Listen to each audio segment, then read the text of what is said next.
Hello, Midwest Gaming Classic.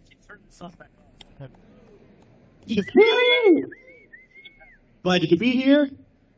I know none of you know me, but I'm Dan B from the Game Beaters. We do a YouTube channel that essentially focuses on homebrew games and sometimes weird and new games, but mainly it's homebrew games, right? And so we're lucky enough to have several developers of NES homebrew games here, and I could not resist the opportunity to speak with them and, try to have them show off what they do here. I think it's a beautiful thing. So if you don't mind, would you guys each introduce yourself and your latest project? Hello, I'm Joe Sherman. I'm the creator of Krabby Tag. Some of you may know that game because if you are PIG, you already own it. Fair enough. Thank you, Joe. And then I'm Dave Tooth. I'm from France, and I come here to show our ideas. I made some videos with my son and some collaborations with the other days, and the data board there. For here, I have State Cat and some more recent games I made with my son. He did everything, and I just did the cuts from it. nice. I'm Jordan. I go by Rafternaut Forums. I do pixel art and chiptune music for NES games. I did music on this game. And I'm releasing my new game this week with Nathan here. Sorry. Called Storied Sword on Kickstarter. We launched it last Tuesday, and it's funding on 10 hours. So it's a Ninja Gaiden-like with Batman-style wall jumping. And it's a game we're really excited about to be rolling out here at MGC. You've got down on the second floor in the VGS room to play. And so, we're really excited. And as Jordan said, I'm Nathan. I have Fight the Chili Productions, make a lot of different homebrew games. And I this project working with Jordan on the Storied Swords. So come check it out. Awesome. Thank you so much for being here. I kind of want to talk about the community. Because there seems to be a really big sense of community here, because, like Jordan mentioned, he did music on Skate Cat, and I know. Can we just talk a little bit about the community and what it means to you, and how does it help you within your creativity, the community? So I started the journey about 5 years ago, and probably like many other people would tell you, we all have our strengths and weaknesses, and I can do passable artwork. I can hand code for a little bit. That I couldn't do anything musical. So we reach out and find someone who has the musical side of things, a Jordan, for example, and he will configure my speed, then we can buy tracks or work out agreements with you. It is great collaborative effort to fill in the gaps. Hire someone like me to have a little bit of weakness. If there's any issues with programming and then you can't figure out how to make something work, it's now worried about genius. It's a genius that'll come to your rescue, and someone who has their name on virtually every single evidence for any small names. That's what they all word. You're really good.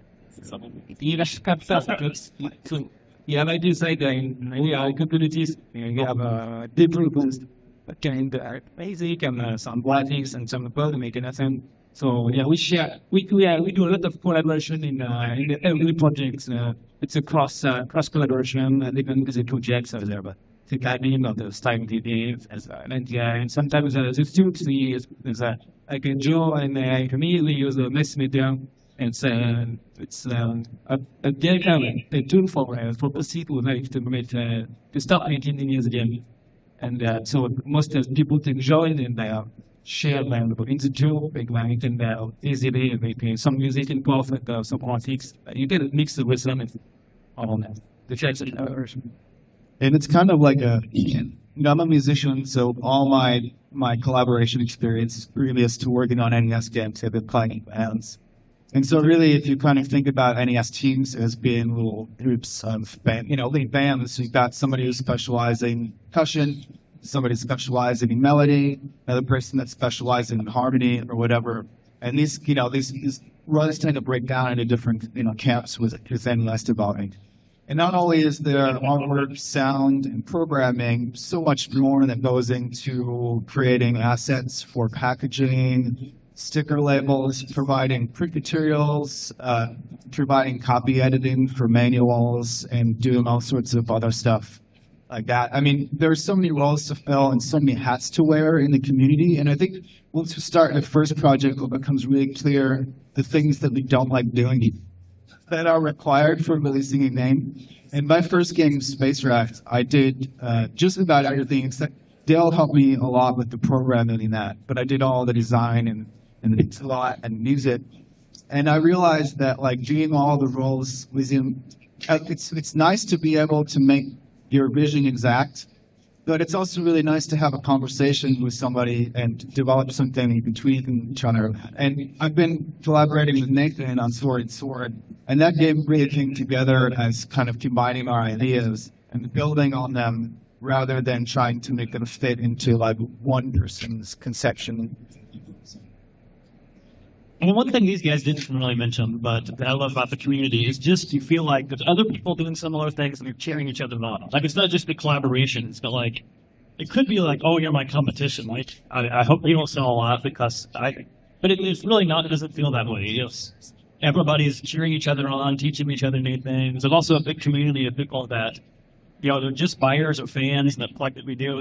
I feel like we're all one big community. They're cheering us on. We're excited for each other. And that just makes it a lot more fun. People are a lot executing games fun, and otherwise they're just sitting by yourself playing a game. So, to me, that's the exciting part about it. I have one more thing to that. Is that I think any one of us that develop games for the NES is because we're big fans of the platform and console. So really, when we look at other developers, we're actually seeing what they're developing as fans of the console. So for most of us, it's easy to cheerlead what's going on because we want to see more of them. We want to see more developers get interested in what they're doing because we want to see more people get activated and participate in what we're doing.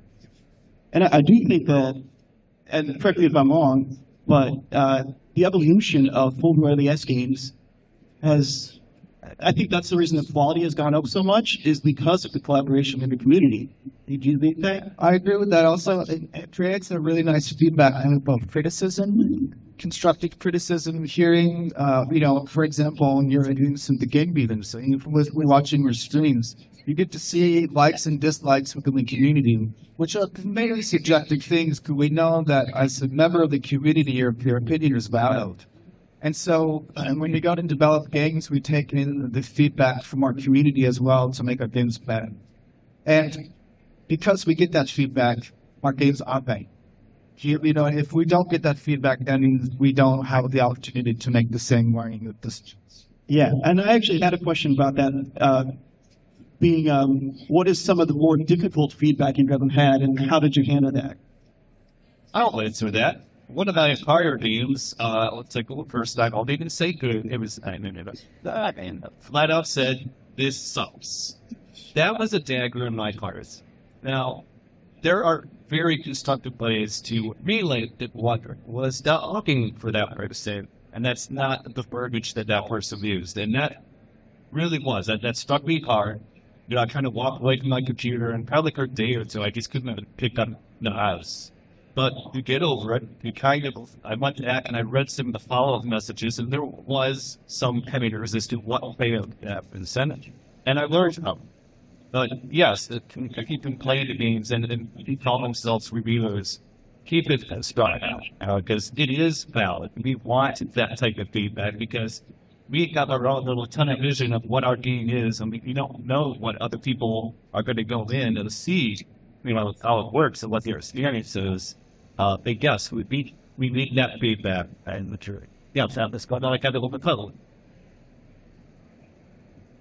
And I think one of the things that's interesting with the feedback is because most of us are doing it because we just love to make the games. So there's an activity of, did the person giving you the feedback understand what you're trying to do, and which feedback do you want to act on versus say, you know what, that's good feedback, but you're asking for something the Steve isn't, and that's not what I'm going to do. So it's a really interesting process of taking all that feedback and trying to say, yeah, do I want to act on that? Or, you know what, that's good, but no, I'm not going to change anything about the sentence.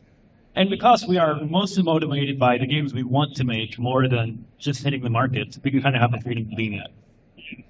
Yeah, I think being able to formulate your criticism into your vision is kind of the thing that you want them to do, to pull out the things that cause the most friction. But like Nathan said, games are very subjective. So sometimes you get feedback from somebody that starts like, I don't like this type of thing. And here's the things that I don't like about it. You have to keep in perspective that like, this might not be your audience. But their perspective is still valid. Maybe there are things that you can do to reduce the friction for this type of play then. So it's how to be able to parse out the feedback that you're getting and understand your perspective and understand that every perspective is valid. And, you know, like Joe said, it sucks to get harsh feedback, but the feedback about video games is often harsh. The language that is used to criticize AAA games is oftentimes really cruel, which is sometimes justified, but here we're a community, so I want to make sure that our criticism is structured so that the person who's singing it is able to learn from that. Because we want to see people at treats. Yeah, and I see the same thing on YouTube that say people will give us harsh feedback, and you have to parse through and see what it says and what it doesn't. I want to know about what success and what it was seen since you began. Like, basically, I kind of want to keep up to. I've had 3 run last year, and I want to know what you accomplished in that year, like how big that's your growth build, and of course, I do want to hear more about the State Cat and the other things that you do, especially involved with your son. Yeah, I do some games with my son because I do collaboration, like I said, and most important is I do games with my son. He's 11 now, but we started a few years ago. With 6 years old when we started. So we made his first game. It was his first NES game, so just discovering the tools and the limitation like that. He completely got it, and we made the first game, and since this moment, he was even really into the board, so we built the whole connection, dealing really interestingly, try to make it games, very automatic stuff, and we did more, we did more, he grew it, and I didn't, his games were better now, and he was affiliated of. So when he started, the first game was Cubo 3. The first big step of the project from when the game was published. I mean, when we made the first physical editions, and we sold around the best and thing, even more overseas, and as I mentioned, internationally, yes. And he was very happy, very proud, and I think it made us complete in his head, and now it is, you meant to make games in general, but currently it's just NES games because it's style, but is, it tries to make more modern games too, and so last year he made a Scat Cat, a big, another big scale victory for me, which was the limited one being released because it's already international and world. And so for American vision the NES games, he was very proud because a lot of American people played in them, and he received a lot of messages. And now the message we received positive, but a few years ago, to the early years, remaining messages that yes, and like your son sucks, that you have that. As if it was thinking that now it's a bit better. Yeah. Oh yeah, we've been well. Last year we finished Story Sword. We talked about it in the show last year, and just see. I think we finished the last 2 levels and finished our final boss fight. We finished our packaging, the manual, and launched 1 Kickstarter. So we've funded. The carts should be shipping monthly by the end of summer, with fall. And so I mean, doing the release cycle is its own kind of focus. It takes a lot of energy to do that part of it as well. So they're kind of at the release stage now, and doing publicity, talking to people about games and how good can we use. It's kind of where we're at now. I've done, I counted up all my composer credits on the NES. Recently, I think I've worked on my preferred projects. in the last 4 years, and I think in the last year alone, I've probably done at least 10 of those. I then influenced projects for the NES Dev competition that I worked with MT Mindall on those, Hatter sometimes. Dale on projects we worked in again have cyber right now. It's kind of military futuristic Metroidvania. I did 3 musical entries in the write-offs this year, including Pizza Portals, Dragon Raid, and Greater Song. So I'm always super busy going to school for programming as well, so I'm just trying to level up all the time. And just really excited to get stories sorted out painting. Pretty much. We're releasing again, and that's all I'm thinking about lately. Nobody, Joe. Like I said in the intro, I was honored to be made this BIG gig. Habitat was given to all the BIG people. And they were expected that to happen, but that was really fun. And I decided to go all out with it. Said, "Oh, let's see what I can do to make this version of Habitat stand out." I decided BIG. This comes kind of basic on, very similar to the old Habitat. But then I'm going to bring in some Transformer love. Like, I always loved Transformers growing up. I don't quite like Transformers. It's not an intellectual comedy I can use, but I can inspire the box art. And the organizers loved it. They decided, we love it so much, we're going to make it the sequel to limited release. I think getting 25 of these. Anybody out there have one of these? Probably sell it. There are a lot of money into that. I got that. But that was very humbling and my fun project to work on meeting with show. The other thing I've been working on, branching out, is outline efforts to bring the young community development players into appreciating deep games. They're not old. They're still just as old as any of the modern games. It's time to see the physicality connection.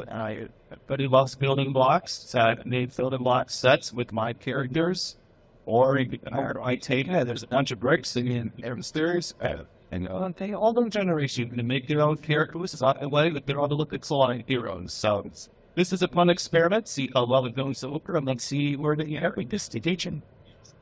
It's fun. Yeah, that's awesome. All right, so let's get into some just general fun questions. I'd like to know what your most underrated NES game is. Either one, whatever you think a game that deserves attention that doesn't have the attention it deserves. I feel like I use this answer last year, but I'm still going to stick with it. One of my favorite games and doesn't get enough praise is Snake's Revenge, the sequel to that. And we absolutely love that game. It's about brain music in that game.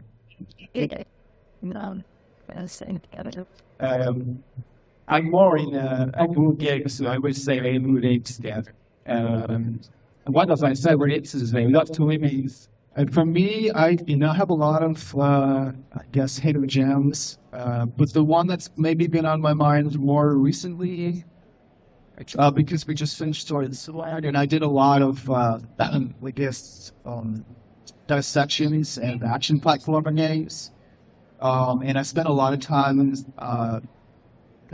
digesting and punishing in the Natsume game Shadow of the Ninja, like a kind of 2-player Ninja Gaiden style game.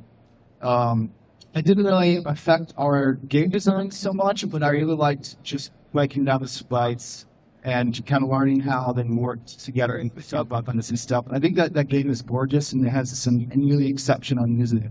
And I kind of rarely ever hear it in the same conversation as stuff like Shattered or Castlevania or even Gaiden. It was kind of like top tier NES action platformers. Like Shadow Ninja isn't really a games, isn't it? Man, there's so many. The one I'm thinking of right now is Myland Secret Test. Because people don't talk about that hardly at all. It's kind of janky, it's just terrible. But the idea of there's just this mysterious big place, and there's secrets everywhere, and I just got to figure it out. And it was, I kind of just love that. It's similar to, I was just paying attention to the game Fighting. There was a similar vibe of I started and you just have no idea what's going on. And I kind of love that. And say, don't tell it. One of my favorite games of all time is Cooties Swoop. That was a really big influence on me. but it's not a hidden gem at this point in my catalog because I'm always talking to me after. But it's the same type of thing where there's so much world in that thing to discover. Right? It occupies so much space in my imagination. I feel like that game would do better if it wasn't movies. You know? So, yeah. If there are some things that they could have changed to make it a little more, it would have aged it more gracefully. Because I think it's hard to show somebody that game without any context around it, and be like, here, just tell me what we think. I mean, it's like there's mermaids and beauties. Like, what's happening? Exactly. I understand it. But the music is fantastic. You know, that early kind of transition that period in NES pixel art, I really love the background that's on sprites in that game. And it really is that period before Konami started using heavy DPCM samples in the percussion, and they really changed the kind of focus to kind of more action-oriented and less exploration-oriented. And that game hit me right at the sweet spot when I was just getting into video games. It really is the thing that I could show in some of the sense of the word video games to me just used to an inside first on that scene drum games. I do have another question that's, well, this is for all of you. First of all, congratulations on the Kickstarter. Yeah, that's amazing. It's funny that you did the first thing, which is pretty awesome. And I want to know what contributed to the success of the Kickstarter, and things like for SkateCat as well. Like what contributed to like working with Limited Life? What contributed to working with my standing classes for these special cases? I mean, one thing that I think really helps is coming to shows like this, or posting on Twitter, or really good to the community as the game's in their hand. Because if you just pop on that scene and say, "Here's a game," I don't think that guy. But if you're just interacting with people all the time and saying, "Here's what we're working on," and people get excited about it along the way, I think it makes a huge difference. That's really why. I don't know why everybody backed it, but I know I've talked to people here that have said, "Oh, I've been waiting for it." So makes a big difference. I think it's because Jordan bought the story. To that body and so on. But I think to this point, just when we started the project, we know whenever I finished a new sprite or a new animation, to try to post it and use it as an opportunity to talk about the tools that we're using or just part of the process of how we even design something like this. And I think, I hope this stuff provides value to people as far as getting engaged in my community, maybe learning how to do something yourself, and maybe helping you towards their own goals and projects or whatever.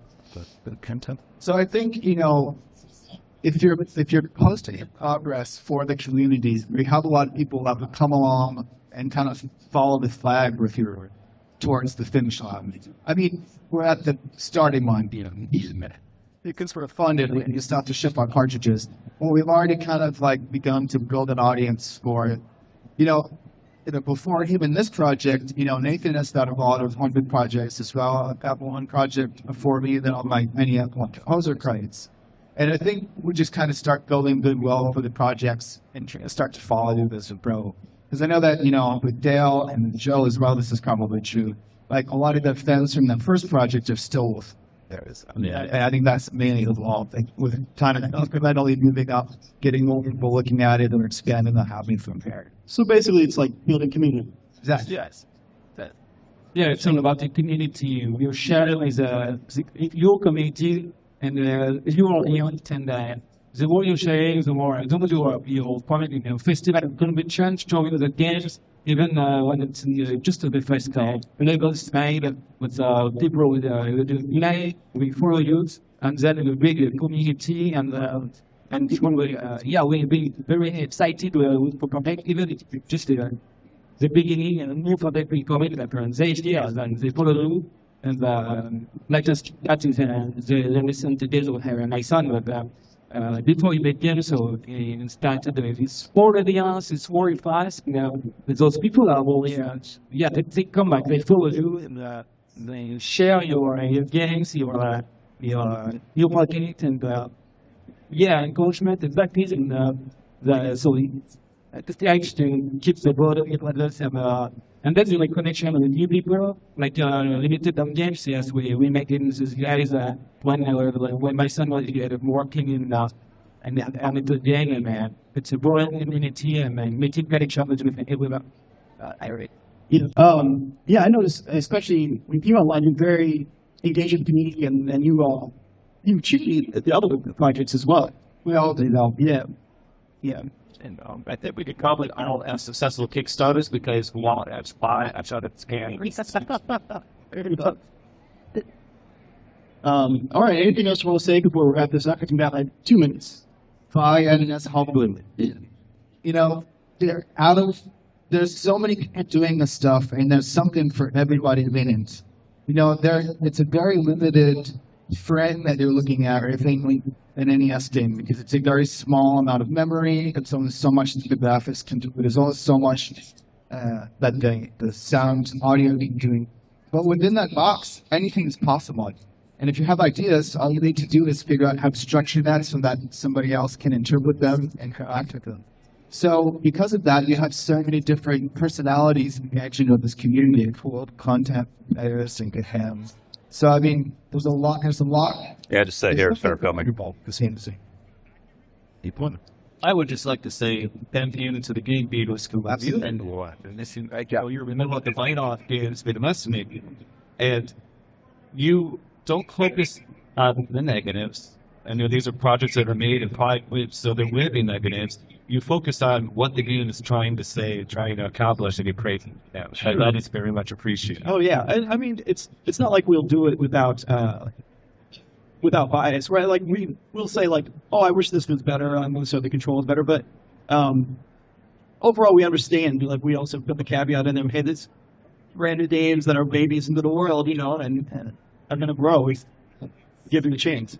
And you know, sometimes those early projects, like my first demo for Space Rock was so bad. It was borderline unplayable, but it gave me a canvas to showcase my music and to give proof of concept that I was capable of writing music. And through that, I got a collaboration with Dale, and I met so many other people. So even putting forward something that isn't good could be really beneficial. Sure. For something. Somebody's going to appreciate something about it. If it's artwork, if it's programming, if it's music, something's in it. Fantastic. Well, I think we're out of time, but thanks to all of you for being here. I appreciate that.